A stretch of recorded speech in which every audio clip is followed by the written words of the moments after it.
Mediaite founder, ABC's chief legal analyst, and longtime media commentator Dan Abrams is returning to primetime with a new program on NewsNation. So many cable news hosts are playing a part, like you guys are. I get it.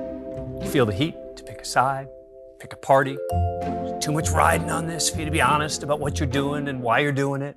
Well, I'm not going to cheer for a team. I'm also not going to fake objectivity. I'm going to be honest with our viewers about what I think and let them decide. Dan Abrams Live, a new show premiering September 27th on NewsNation. Dan Abrams Live premieres tonight. Dan joins us now from New York to break down what viewers can expect. Welcome, Dan. Thanks for having me. So tell us about this new show. So the idea behind it is there's a lane in cable news that didn't exist, I don't know, even 5 years ago. I hosted a cable news show in 2008, and each day during the show, when it was John McCain versus Hillary Clinton, I would say, today McCain had a winning day, today Hillary Clinton had a winning day, and here are the issues that each one of them won or lost on. There's no cable news show out there today that gives you that kind of sort of centrist, relatively nonpartisan, and I say relatively because there's no such thing as totally nonpartisan, relatively nonpartisan point of view. And that's what I'm hoping to do on the tough issues that you guys tackle all the time, on issues like the budget, on issues like immigration, et cetera. These are really sort of complicated topics that for cable news hosts and for guests make very easy sort of like, they're totally wrong because this is going to be the end of the world from their perspective. But as you guys know, the answers are often far more nuanced in terms of who's responsible and how to fix it.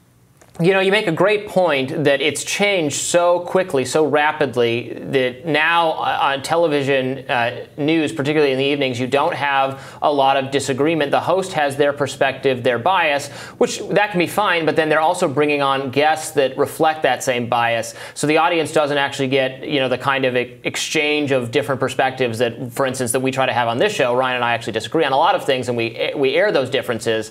Is that an approach that it's really vital to get out there, isn't it? Yeah, and I guess I view that as the value add, right, that I hope to be able to provide to viewers, which is I'm going to lay out my perspective, my viewpoint on the topic. I'm going to lay out the facts, explain why I've come to the conclusion that I have, and the conclusion is typically going to be that it's not as simple as cable news will tell you that the topic is, and now invite someone on who either disagrees with me or someone who may agree with me but provides some additional value add, provides information and expertise, something, so that it's not going to be, look, if I invite guests where the answer is always, that's right, Dan, then I failed. Then that's not the point. I don't need someone to echo what I've already said. What I'm hoping to find are people who can provide the audience with something of an additional perspective so they feel like they can decide for themselves whether they agree with me, they disagree with me, et cetera. And so I think that the diagnosis that led to your show is similar to the diagnosis that led to this show that was launched, a little more than 2 years ago by Crystal and Sagar, that people want different perspectives. That the difference seems to be in kind of the execution, in the sense that what this show did is they said, well, we'll get hosts that offer, different perspectives, and then people can, choose, which pieces of information they want to agree with from each side.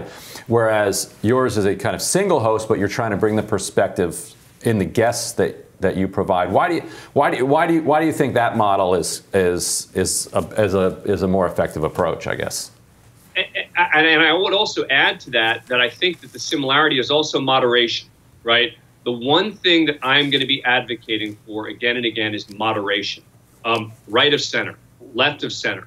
The political extremes are not going to like my show, period. They're going to accuse me of being highly partisan and, of being either a lib or a conservative or whatever it is. I've given up on them. And so, no, seriously, I'm not trying to appeal to them for the purposes of this show. They've got enough places to go to get their views that are already totally entrenched reinforced. the idea here is, look, this happens to be where my sort of viewpoint of the world lands. And when the opportunity came about, I didn't think that there'd be another opportunity for me to host a cable news show. Why? Because I just didn't think that I fit into the cable universe as it currently exists. And I couldn't think of where it was that I would actually be welcomed with these kinds of nuanced views where, you know, you don't necessarily cheerlead for one side or the other. And so when this opportunity with NewsNation, which, you know, the exciting part of NewsNation is, you guys know, is that it's owned by a mega media company with 199 local stations, and it's fully distributed on cable, meaning it's all over cable, it's all over the streamers. It's not like a startup where you have to say, oh, you know, we don't have a newsroom, we don't have this. We've got it all. And so that also can provide me with perspective, so I can turn to my Washington person who knows a heck of a lot more about exactly how the Senate rules work than I do, to provide me with the information to help draw my own opinion. I think it's refreshing to see centrism kind of acknowledged as its own political ideology, as its own political position, because too often you get this idea that the media is presenting this omniscient view from nowhere. But to actually acknowledge that no, this is a political position. The center left from the center right has particular policy preferences. Here are those policy preferences. I think that's actually a step forward when it comes to transparency. And I hope that, and that's the key word, is the transparency, right? I mean, I think the problem with a lot of what we see on cable news today is that you have a lot of people who are pretending to be journalists. I just did an interview where someone said to me, well, Dan Abrams, you are a something journalist. And I said, you know, let me be honest with you. I have pause when you call me a journalist. To me, the journalists are the ones who are out there doing the hard work, gathering the information, making the phone calls to be able to report on really in-depth, complicated topics. I'm more of an analyst.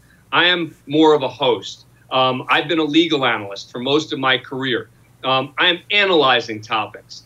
And I think that part of the problem has been that these cable news hosts want to pretend that they're objective. And they want to say, well, I'm a journalist. Of course I'm objective. And people don't believe them. And so my position is going to be, I'm not going to pretend. I'm not going to fake it. I'm going to just tell you, this is what I do. These are the kinds of things I say. And I hope that even if you disagree with me, that you find it to be in some way either enlightening or entertaining or whatever the case may be. Yeah, the feigned objectivity is a good point. I think audiences have kind of revolted against. Everybody knows that there are biases. The idea that the person on television is just has no stake in the news is almost kind of insulting. It's idiotic. It was never true, and now at least you can disclose and be transparent about it and say I mean I try to do that. I'm a libertarian. Take that frame of reference as you listen to me rail against something the government's doing or whatever it is, and that's more honest. It doesn't mean we have to gravitate to one extreme or the other. It just means you do what journalists are supposed to do, which is disclose biases.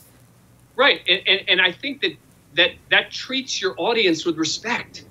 There's a level of respect that comes with that, which says my audience is smart enough to make its own decisions. And look, in the end, the decision that someone may make is that they find me to be repulsive for whatever reason. But at least they'll have been able to decide that based on my disclosing what I think about topics, rather than saying I feel like he's not being straight with me about where he's coming from. Right. And so, even if you yourself have given up on some of the extremes, are you going to have guests that represent those viewpoints? Because obviously, I mean, the NewsNation is owned by the same company that owns The Hill, which owns this show. As of the last couple weeks or so.